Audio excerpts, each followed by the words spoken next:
Mummies and daddies, welcome back to mom and kids care. कैसे हैं आप सब? उम्मीद है अच्छे होंगे, खुश होंगे। मेरे पास कुछ कमेंट्स आ रहे थे कि मैम हमें वैक्सीनेशन के बारे में बताइए, क्योंकि न्यूबॉर्न बेबी का जो हमें कार्ड मिला है उसमें कुछ वैक्सीन दिए गए हैं और जहां हम जाते हैं वैक्सीन दिलवाने वहां पे बोलते हैं कि नहीं, ये वैक्सीन यहाँ अवेलेबल नहीं है या नहीं, ये वैक्सीन हमें नहीं दिलाना है। तो हम बहुत कंफ्यूज्ड है कि हमें कौन सा वैक्सीन दिलाना है बच्चे को, कौन सा नहीं। तो इसीलिए मैंने आज का जो ये वीडियो है डिटेल में आपको सारी वैक्सीन के बारे में बताया है। और ये वीडियो यकीन मानिए आपके लिए बहुत इंपॉर्टेंट होने वाला है। ये वीडियो बहुत लॉन्ग बनने वाला है, तो इसको मैं 2 पार्ट्स में बना रही हूँ। तो दोनों पार्ट्स देखिएगा, क्योंकि आपके बेबी के लिए ये बहुत ही इंपॉर्टेंट है। क्योंकि अगर आप बच्चे को वैक्सीन सही टाइम में सही वैक्सीन दिलाते हैं तो आपके बच्चे में कभी किसी तरह की जो गंभीर बीमारियां होती हैं वो नहीं होंगी।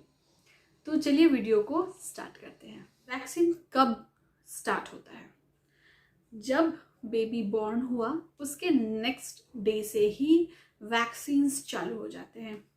हमें पता है कि सबसे पहला जो वैक्सीन है वो BCG का पड़ता है, जो न्यू बॉर्न बेबी को जो जन्म होने के नेक्स्ट डे ही पड़ जाता है। तो 0 मंथ में, आज आप यहाँ चार्ट में देख सकते हैं कि 0 मंथ में हमें कौन कौन से वैक्सीन बच्चे को दिलाने की ज़रूरत है वो हम देखेंगे। और अगर हमने अभी अपने न्यूबॉर्न बेबी को ये सारे वैक्सीन नहीं दिलाए हैं तो आप अपने डॉक्टर से जाके कंसल्ट करेंगे। सबसे पहला जो वैक्सीन है वो BCG का है, जो न्यूबॉर्न बेबी को 1 दिन या 2 दिन बाद ही मिल जाता है। और ये जो वैक्सीन है, ये BCG की वैक्सीन ट्यूबरकुलोसिस के लिए दी जाती है, तो ये बहुत ही ज़रूरी है। दूसरा जो वैक्सीन है वो आप देख रहे हैं, वो हेपेटाइटिस B के लिए दिया जाता है, जो 0 मंथ में ही आप बेबी को जब घर लेके आ जाते हैं उसके बाद आपका एक डेट डॉक्टर आपको बोलते हैं, उस डेट में जाके आप हेपेटाइटिस B का जो डोज है वो दिलवा सकते हैं। नेक्स्ट जो है ये आप देख रहे हो OPV जो है ये पोलियो के लिए है, जो इसकी खुराक दी जाती है। ऑब्वियसली पोलियो की 2 टाइप की वैक्सीन आती है, एक तो आप ओरली मुंह से देते हो और दूसरा है इंजेक्शन के थ्रू देते हो। तो यहाँ का जो ये डोज है पोलियो का, ये आपको ओरली यानी माउथ में आपको दिया जाता है। तो ये 3 वैक्सीन ज़रूर से ज़रूर आप अपने बच्चे को दिलवाएं अगर आपका बच्चा न्यूबॉर्न है।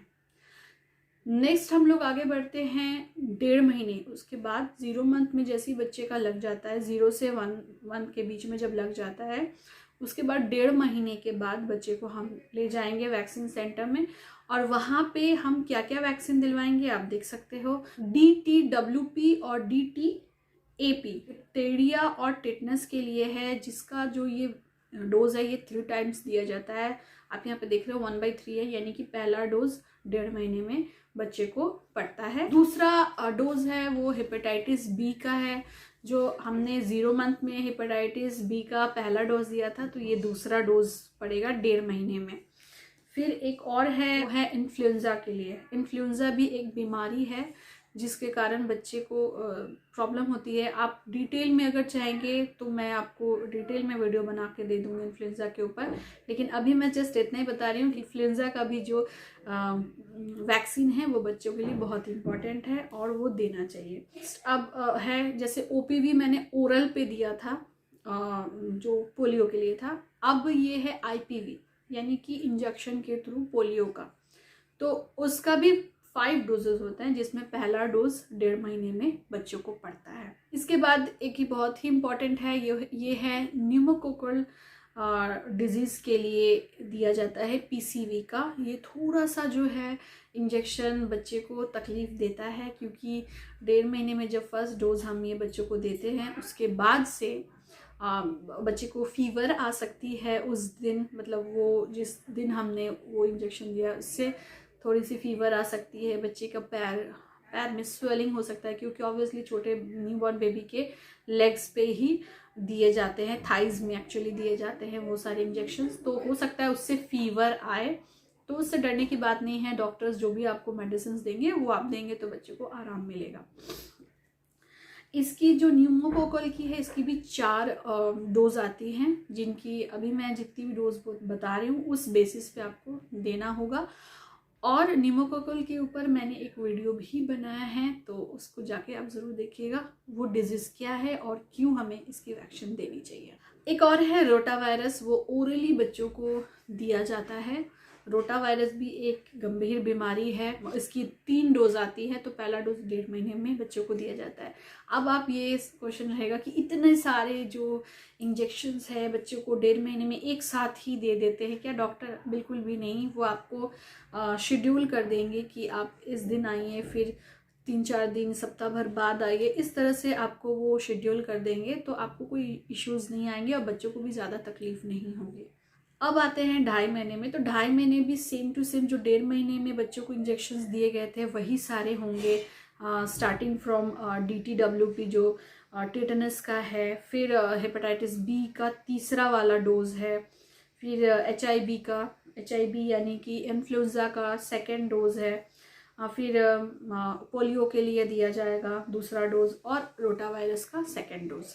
तो ये आपका मुझे लगता है 1.5 महीने के बाद 2.5 महीना, और 2.5 महीने के बाद जो 3.5 महीने का जो आएगा, देख सकते हैं उसमें भी आपको सेम टू सेम वही सारे वैक्सीन शेड्यूल रहते हैं। तो इसमें भी वही है, DTWP का तीसरा डोज और हेपेटाइटिस बी का 4था डोज हो जाएगा, क्योंकि आप 0 मंथ से दे रहे हैं, तो 0, 1.5 महीना, 2.5 महीना, 3.5 महीना में आपका जो है हेपेटाइटिस बी का वैक्सीन ख़त्म हो जाता है। उसके बाद HIV का ये तीसरा डोज रहता है। 3.5 महीनों में जो एक और जो निमोकोकल का है वो भी देना होता है, जिसकी जो 3rd डोज होती है। तो ये सारी, और एक रोटा वायरस आपका लास्ट में मंथ चलता है। तो बेसिकली 1.5 मंथ, 2.5 मंथ और 3.5 मंथ में जो भी वैक्सीन पड़ते हैं वो सेम टू सेम ही रहते हैं, और जो थॉरोली 3.5 महीने तक पड़ते रहते हैं। अब उसके बाद आ जाते हैं हम 6ठा महीना में, क्योंकि और 3.5 महीने के बाद में 4था महीना, 5वां महीना में कोई वैक्सीन नहीं जाता है। लेकिन अगर आपने वो जो शुरू के दिनों में कोई वैक्सीन आपने अगर छोड़ दिया है, तो वो शेड्यूल करके डॉक्टर से आप 6 महीने के पहले तक ले सकते हैं। अब 6ठा महीना का जो वैक्सीन है वो मैं आपको बताती हूँ, क्योंकि 3.5 महीने तक ही आपको ढेर सारे वैक्सीन जो मैंने बताए वो सारे जाते हैं। 6ठा महीने के बाद से फिर धीरे धीरे 1-2 ज़्यादा से ज़्यादा 3 वैक्सीन एक बार में जाते हैं, ज़्यादा नहीं होते हैं। तो 6ठा महीना में इन्फ्लुएंजा का एक और डोज जाता है, वो दूसरे तरह का डोज होता है। जो HIV आपने इन्फ्लुएंजा के लिए दिया था वो नहीं, वो दूसरा टाइप का डोज रहता है जो कि देना ज़रूरी है। और एक टाइफाइड के लिए होता है TCV टाइफाइड के लिए होता है, वो एक ही डोज रहता है, वो दिया जाता है। तो 6ठा महीना में बेसिकली 2 वैक्सीन देने होते हैं, एक टाइफाइड के लिए और एक इन्फ्लुएंजा के लिए। अब हम बढ़ते हैं आगे, यानी कि 7th मंथ में। 7th मंथ में जो इन्फ्लुएंजा का पहला डोज आपने 6 मंथ में दिया था, उसका ही नेक्स्ट डोज इन्फ्लुएंजा का 7th मंथ में पड़ता है। यहाँ पे ख़त्म हो जाता है, यानी 7th मंथ में आपको बच्चे को एक ही वैक्सीन दिलवानी है।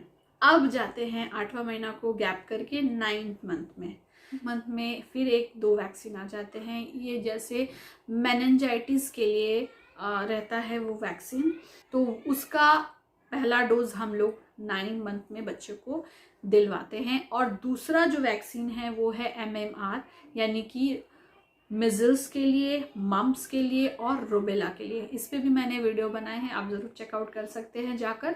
तो इसकी भी जो वैक्सीन है दिलानी ज़रूरी है। इसके भी डोजेज़ हैं, शायद 3 डोजेज़ रहते हैं। उसका पहला डोज हम लोग 9th मंथ में बच्चों को दिलाते हैं, और मेनिंजाइटिस के लिए 2 डोजेज़ रहते हैं, उसका पहला डोज हम 9th मंथ में दिलवाते हैं।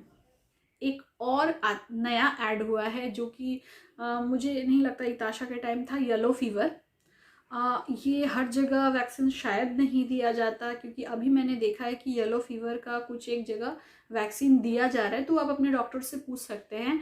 ये 9th मंथ में येलो फीवर का भी एक वैक्सीन ऐड कर दिया गया है, जो कि मैंने अपनी बेटी को नहीं दिलवाया था, तो क्योंकि था ही नहीं उस टाइम। तो आप एक बार चेकआउट कर सकते हैं अपने डॉक्टर्स के साथ। अब हम लोग बच्चे को साल भर में देते हैं, मतलब 9 मंथ में होने के बाद 10th month and 11th month में हम कोई वैक्सीन नहीं दिलाते हैं बच्चे को, सीधा हम लोग साल भर में वैक्सीन दिलाते हैं। और साल का जो पहला वैक्सीन है वो है कॉलेरा का, वो एनुअली दिया जाता है। एनुअली दिया जाता है। इसके 2 डोजेज हैं। ये तो पहला साल में देते हैं, फिर दूसरे साल जब बच्चा 2 इयर्स का हो जाता है तब देते हैं। तो पहला जो डोज है वो 1 साल में होने पर बच्चे को दिया जाता है कोलेरा का। दूसरा है हेपेटाइटिस ए का। हेपेटाइटिस ए का भी 2 डोजेज है। उसका पहला डोज 1 साल में दिया जाता है। उसके बाद एक और डोज है जापानी बुखार का। ये इताशा के टाइम से मैंने देखा है कि नया ऐड हुआ है। तो जापानी बुखार भी बहुत ही गंभीर बीमारी है, उसका वैक्सीन भी आप बच्चों को ज़रूर दिलाएं, साल भर बच्चा हो जाए उसके बाद। और एक और है मेनिंजाइटिस का, जिसका डोज हम 9th मंथ में बच्चे को दिया था, वो फिर 12th मंथ में बच्चे को जाता है। तो साल भर का जो वैक्सीन शेड्यूल है मैंने आपको दिखा दिया है। अगर आपके पास वैक्सीनेशन शेड्यूल नहीं है, जो हम जब बच्चा न्यूबॉर्न जन्म होता है उसके बाद हमें डॉक्टर एक वैक्सीनेशन शेड्यूल देते हैं। ये तो साल भर का रहता है या 5 इयर्स तक का रहता है। उस बेसिस पे हम जाके बच्चों को वैक्सीनेशन दिलवाते हैं। अगर आपके पास नहीं है तो आप बोलिएगा मुझे, मैं ज़रूर आप लोगों के साथ शेयर कर दूंगी कौन सा वैक्सीन कब दिया जाना चाहिए। आप जाकर वो वैक्सीन शेड्यूल ज़रूर अपने डॉक्टर से शेयर कर सकते हैं, पूछ सकते हैं कि कौन सा वैक्सीन हमें किस मंथ में दिलवाना है और क्या क्या हमने दिलवा लिया है, वो एक बार आप लोग थॉरोली देख सकते हैं। तो इस वीडियो में आपको मैंने 0 से लेकर साल भर तक में जितने भी वैक्सीनेशन दिलाने ज़रूरी हैं, आपको मैंने सारी वैक्सीनेशन के बारे में बता दिया है। अगर फिर भी कोई क्वेरीज हो आपके मन में तो ज़रूर आप मुझे कमेंट करके पूछ सकते हैं। और अगर आपको ये वीडियो पसंद आया तो एक लाइक ज़रूर कीजिएगा, वीडियो को शेयर कीजिएगा, और ताकि सभी को इसके बारे में पता चल पाए। जो न्यू बॉर्न बेबीज़ के मॉम डैड है उनको ज़रूर ये आप भेज सकते हैं ताकि उनको सारी चीज़ों के बारे में पता चल पाए। ये वीडियो जो है पार्ट 1 है, क्योंकि 0 से लेके साल भर तक में बच्चे को बहुत सारे वैक्सीन दिलवाने होते हैं। इसके बाद जो वीडियो आएगा वो 1 साल से लेके 5 साल तक के बीच में आपको कौन कौन से वैक्सीन और कब कब दिलाने हैं उसके बारे में मैं बताऊंगी। तो वो वीडियो के लिए आप वेट कीजिए। तब तक के लिए अपना ख्याल रखिए, अपने बच्चों का ख्याल रखिए। Thank you.